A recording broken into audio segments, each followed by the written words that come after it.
नमस्कार, जय माता दी। मैं हूँ आपके अपने लाइफ डिज़ाइनर आचार्य जीतू सिंह। हम बात कर रहे हैं श्रावण महीने में पड़ने वाली सारे ऐसे इवेंट, खास करके हम बात कर रहे हैं अब की बार मंगला गौरी व्रत की, जो कि मंगलवार को पड़ रहा है। और ये व्रत बहुत ही उत्तम व्रत है। ये व्रत बहुत ही अद्भुत और चमत्कारी व्रत होने वाला है। इस व्रत से आप अपनी ज़िंदगी की बहुत सारी तकलीफ़ें जो हैं वो दूर कर सकते हैं। 27 जुलाई को पहला मंगलवार पड़ेगा। जैसे हर सोमवार बहुत महत्वपूर्ण होता है सावन का, वैसे ही मंगलवार भी बहुत ही इम्पोर्टेंट भूमिका निभाता है।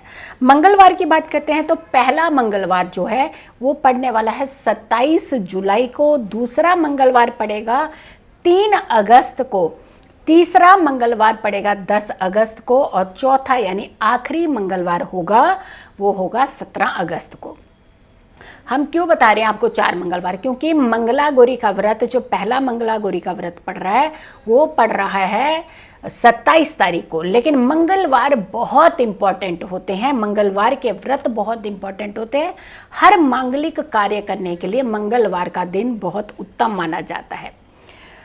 अब सावन तो 25 तारीख से शुरू होकर के 22 तारीख तक जा रहे हैं, लेकिन 27 तारीख का जो दिन है ये बड़ा ही शोभायमान है, बहुत ही इम्पोर्टेंट है, बहुत ही चमत्कारी दिन है। सुहागन महिलाएं खास करके इस व्रत को रखती हैं। और आपको मालूम है इसमें 16 नंबर का कुछ खास महत्व रहता है। क्या 16 नंबर? क्या चीज़ें, कौन सी चीज़ें हैं जो 16-16 की गिनती में होना बहुत ज़्यादा ज़रूरी होता है? हम बताएंगे उसको, आपके बारे में बहुत सारी चीज़ें उनके बारे में बताएंगे कि 16 नंबर का महत्व जो है, क्या चीज़ें जो हैं वो 16-16 की अमाउंट में ही आपको कलेक्ट करनी है। 16-16 के नंबर में ही आपको कलेक्ट करनी है।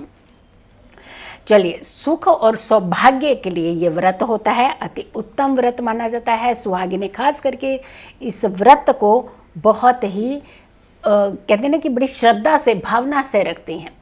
16 श्रृंगार का बहुत ज़्यादा महत्व रहता है इस मंगला गौरी के व्रत में। अब हम बात करते हैं कि 16 का जो कंसर्न है, क्या क्या चीज़ें हैं जो आपको 16 के रूप में रखनी है। लेकिन उससे पहले हम आपको ये बता देंगे कि कैसे व्रत करना चाहिए। यानी सुबह खास करके उठने का, ब्रह्म मुहूर्त में उठने का विधान है। जब भी आप वैसे व्रत करते हैं तो आपको ब्रह्म मुहूर्त में ही उसका सहयोग लेना चाहिए, क्योंकि वो उस समय एक ऐसी बड़ी पॉजिटिव वाइब्रेशन एनर्जी होती है। जब हम स्नान लेते हैं तो हमारी देह शुद्धि बहुत ही आसानी से होती है। फिर आती है कि जब हम पूजा पाठ ध्यान करते हैं तो हमारी आत्मा, मन की शुद्धि बहुत अच्छी होती है, क्योंकि ये समय होता है, ये बड़ी वाइब्रेशंस जो होते हैं, बड़ी पॉजिटिव वाइब्रेशंस आप जो है अपनी ज़िंदगी में कैच करते हैं। नित्य कर्मों से फ्री होकर के, यानी अपने सुबह के जितने नित्य कर्म होते हैं वो सारे फ्री होने के बाद आपने स्नान करना है। स्वच्छ वस्त्र यानी बिल्कुल क्लीन कपड़े ही आपने पहनने हैं। और अगर आप चाहें तो नया वस्त्र भी धारण कर सकते हैं, लेकिन आपके धुले हुए साफ वस्त्र ही पहन ले तो उसके से भी आपको बहुत ज़्यादा फायदा मिलता है। माँ गौरी का एक चित्र ज़रूर लेना है, एक फ़ोटो, एक तस्वीर ज़रूर लेनी है, या फिर आपने माँ गौरी की प्रतिमा बना लेनी है। मिट्टी की भी आप प्रतिमा बना सकते। आपको मालूम है कि जब सावन आते हैं तो मिट्टी के शिवलिंग बना करके पूजा करना बहुत उत्तम माना जाता है। तो आप मिट्टी की प्रतिमा भी बना सकते हैं। छोटी सी एक प्रतिमा आप मंगला गौरी की बना करके आप उसकी भी विधि विधान से पूजा कर सकते हैं। उन्हें एक चौकी पर सजा सकते हैं, लाल कपड़े पर सजा सकते हैं, पवित्र वस्त्र बिछा करके आप पूरे षोडश उपचार जिसे हम कहते हैं उसके द्वारा आप सकते हैं। या फिर आप किसी पूजनीय ब्राह्मण का सहारा लेकर के, पंडित जी का सहारा लेकर के आप उस पूरी विधि को, रिचुअल को कर सकते हैं। आटे का दीपक जलाना चाहिए। आटे के दीपक में 16 बत्तियों का प्रावधान है, यानी 16 बत्तियों वाला दीपक आपको प्रज्वलित करना चाहिए माँ मंगला गौरी के सामने। मंत्र का जाप आपको करना चाहिए। इसके अलावा 16 चीज़ों में क्या वस्तुएं होनी चाहिए? जैसे लौंग है, लौंग होने चाहिए 16 की मात्रा में, सुपारी होनी चाहिए 16 की मात्रा में, फल होने चाहिए 16 की मात्रा में। अब 16 के फल कैसे निकालेंगे? जैसे 6 केले हो गए, 6 आपने कुछ अनार रख लिए या सेब रख लिए, तो ऐसे गिनती में वो 16 काउंट होने चाहिए।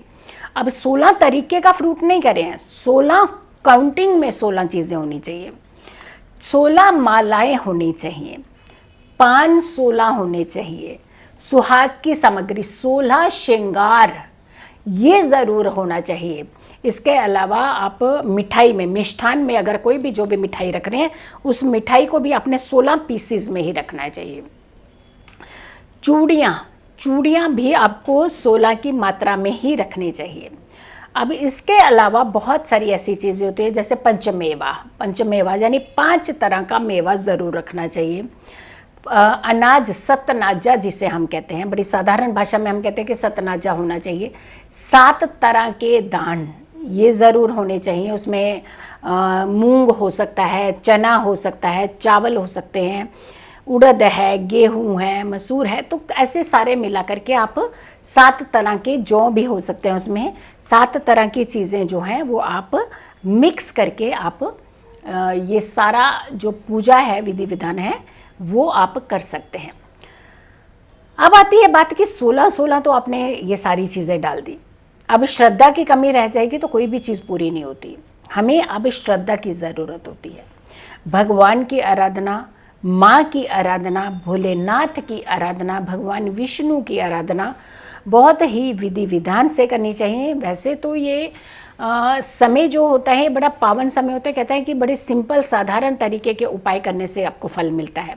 लेकिन अगर आप बहुत विधि विधान को चाहते हैं तो आप पूजनीय ब्राह्मण जी का सहारा लेकर के पूरी विधि विधान कर सकते हैं। लेकिन अगर आप चाहें तो आप स्वयं भी ये सारी चीज़ें एकत्रित करके उसके बाद आप पूजा कर सकते हैं, आरती कर सकते हैं, कथा पढ़ सकते हैं। और इसके अलावा आपने ये जो सारी सामग्री रखी है, अब इस सामग्री का क्या करना है, क्योंकि पूजा विधि विधान के बाद में तो आपने सामग्री को कुछ करना पड़ेगा। तो ये सारी सामग्री आपने बहुत ही अच्छे एक कपड़े में, लाल कपड़े में सजा करके पूरे मंदिर में जा करके आपने दूसरे दिन ये चढ़ा देनी है, अर्पित कर देनी है। अब आती है कि ऐसी बात कि बहुत सारी कई बार हमारी ज़िंदगी के अंदर बहुत कष्ट होते हैं और ख़ास करके एक महिला होने के नाते हमें लगता है कि बहुत ज़्यादा तकलीफ़ में है, आप परेशानी में हैं। एक तरफ आप अपने माता पिता का घर छोड़ के आई होती हैं, दूसरी तरफ ससुराल में भी कहीं कद्र नहीं होती। एक तरफ से आपने बहुत सारी ज़िंदगी के कॉम्प्रोमाइज़ किया होते हैं, कई बार कुछ वर्किंग लेडीज़ होती हैं, छोड़ दिया होता है काम, लेकिन दूसरी तरफ लगता है कि उनकी कद्र नहीं हो रही। अगर कुछ ऐसी चीज़ें आपकी फेस हो रही हैं या हो रहा है या कहीं गलती से ही हो रही है, चूक से हो रही है, हो सकता है इंटेंशनली कोई चीज़ें नहीं आपके साथ की जा रही हैं, बट आपकी ज़िंदगी में कुछ ऐसे बदलाव हो रहे हैं, तो आप मंगला गौरी का व्रत ज़रूर रखिएगा।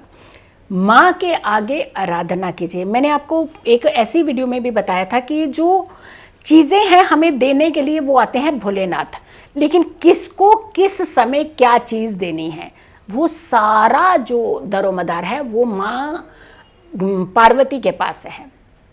तो मैनेजमेंट की देवी, उनके आगे अरदास कीजिएगा, आप देखिएगा कि आपकी हर मनोकामना वो पूर्ण करेंगी। ये व्रत ज़रूर रखिएगा, विधियों का पालन कीजिएगा, सारी चीज़ें अच्छे से कीजिए ताकि आपकी ज़िंदगी में कुछ अच्छे बदलाव हो सकें। और यकीन मानिएगा, अगर आप इस तरीके के किसी भी कष्ट से गुजर रही हैं तो वो सारे कष्ट आपके दूर होंगे, आपकी सारी मनोकामनाएं पूर्ण होंगी। तो देखा आपने, ये वीडियो आप दूसरों तक भी ज़रूर पहुंचाइएगा। अगर आप लोगों ने अभी तक मेरे चैनल को सब्सक्राइब नहीं किया है तो ज़रूर कीजिएगा, वीडियो को शेयर कीजिएगा, नोटिफिकेशन बटन आप ज़रूर ऑन कीजिएगा। अगर आप लोगों ने चैनल सब्सक्राइब नहीं किया तो चैनल को भी सब्सक्राइब कीजिएगा। नीचे जो नंबर दिए हुए हैं आप डिस्क्रिप्शन में जाकर के मेरे नंबर देख लीजिएगा, उस नंबर पर आप कॉल करके अपनी अपॉइंटमेंट बुक करा सकते हैं। लेकिन ये पर्सनली अपॉइंटमेंट का नंबर है। निजी तौर पर के अगर आप अपनी ये वीडियो आप अपनी कंसल्टेंसी करना चाहते हैं, अपनी कुंडली दिखाना चाहते हैं तो आप अपॉइंटमेंट लीजिए, क्योंकि ये नंबर जो है अपॉइंटमेंट के लिए है। तो देखा आपने, छोटी सी वीडियो के अंदर आपका बहुत बड़ा उद्धार हो सकता है। लेकिन ये वीडियो आपने दूसरों तक भी शेयर करनी है, सिर्फ और सिर्फ अपने तक सीमित नहीं रखनी है। जल्दी हाजिर होंगे एक अच्छी वीडियो के साथ। तब तक के लिए खुश रहिए, स्वस्थ रहिए, पॉजिटिव रहिए। नमस्कार।